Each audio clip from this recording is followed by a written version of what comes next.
Christmas, नए साल और आगामी पर्यटन सीजन को लेकर पर्यटन व्यवसायी अब खुश नजर आ रहे हैं। उन्होंने उम्मीद जताई है कि आने वाले दिनों में पर्यटन व्यवसायी अच्छी रफ्तार पकड़ेगा।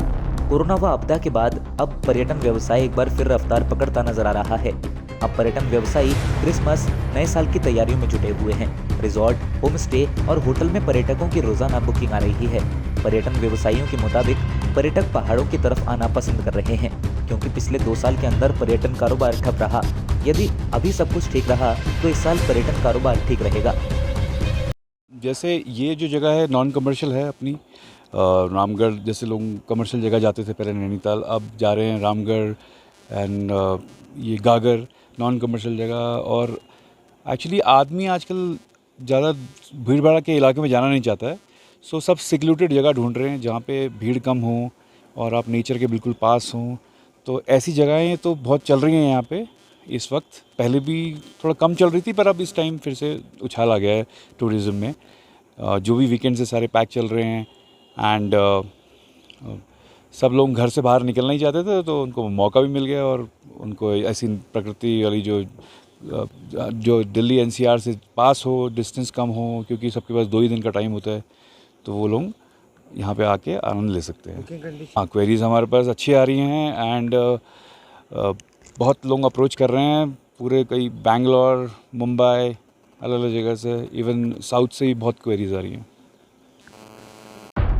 कोरोना काल में आमजन को एक या 2 नहीं बल्कि हर तरफ से चोट लगी। कई पर्यटकों को तब नुकसान हुआ जब कॉर्बेट में बुकिंग के बाद उनकी बुकिंग कैंसिल हो गई। मगर अब कॉर्बेट प्रशासन ने ऐसे पर्यटकों को बुकिंग का पैसा वापस करने का मन बना लिया है। उत्तराखंड सरकार ने कॉर्बेट प्रशासन के पैसे वापसी के प्रस्ताव के लिए हामी भर दी है। कोरोना वायरस की वजह से 1 मई से कॉर्बेट पार्क बंद हो गया था। फिर सब कुछ सामान्य होने के साथ 15 अक्टूबर से कई रेंज खुलनी शुरू हो गई। सबसे पहले बिजरानी, जिरना, ढेला, गिरिजा पर्यटन जोन में नाइट स्टे के लिए खुला। फिर 15 नवंबर से डिकुली पर्यटन जोन भी नाइट स्टे शुरू हो गया। डे विजिट की बात करें तो बिजरानी पर्यटन जोन 15 अक्टूबर और झिरना व ढेला पर्यटन जोन डे विजिट के लिए 29 जून से खुल गया था। मगर पर्यटकों ने इन सबसे बंद होने से पहले ही बुकिंग करा ली थी। पार्क बंद हुआ तो पर्यटक कॉर्बेट नहीं आ सके। ऐसे में पर्यटकों को नुकसान न हो, इसलिए पार्क प्रशासन ने 1 करोड़ रुपया वापस करने के लिए शासन को अनुमति का प्रस्ताव भेजा था। इसे सरकार ने मंजूर भी कर लिया है। अब पैसे वापसी होगी तो पर्यटकों का भरोसा भी कॉर्बेट पार्क प्रशासन पर बना रहेगा। साथ ही प्रदेश को पर्यटन राज्य के रूप में भी विश्वसनीय पहचान मिलेगी।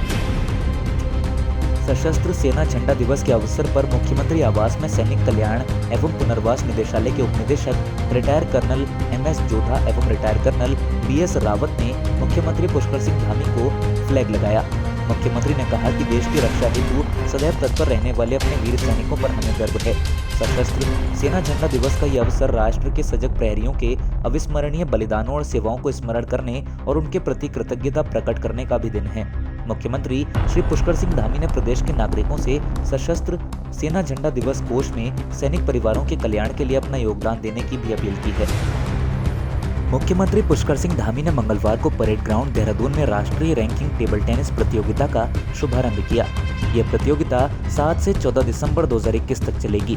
मुख्यमंत्री ने कहा कि खेल हमारे जीवन में उस सतरंगी इंद्रधनुष के समान है जो बारिश के बाद काले बादलों के बीच निकलकर रंग बिरंगी दुनिया का संदेश देता है। खेल समयबद्धता, धैर्य, अनुशासन, समूह में कार्य करना और लगन सिखाता है। टीम भावना से खेलना आत्मविश्वास के स्तर का निर्माण करना और सुधार करना सिखाता है। यदि हम खेल का नियमित अभ्यास करें तो हम अधिक सक्रिय और स्वस्थ रह सकते हैं।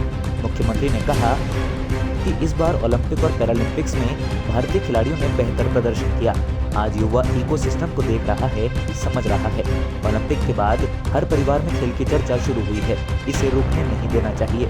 मुख्यमंत्री ने कहा कि राष्ट्रीय खेल प्रतियोगिता के माध्यम से जहां खिलाड़ियों को अपना जज्बा दिखाने का मौका मिलता है, वहीं वे दूसरे राज्यों की संस्कृति से भी रूबरू होते हैं। राज्य सरकार ने प्रदेश में खेलों व खिलाड़ियों को बढ़ावा देने के लिए खेल नीति 2021 को लागू किया है।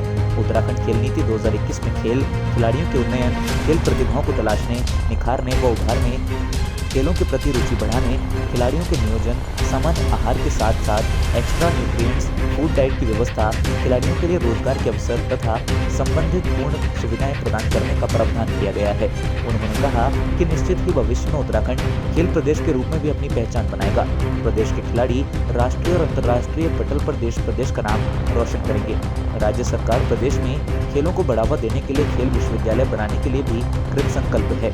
स्पोर्ट्स कॉलेज रायपुर को अंतर्राष्ट्रीय स्तर का स्पोर्ट्स विश्वविद्यालय बनाने हेतु प्रयास किए जा रहे हैं।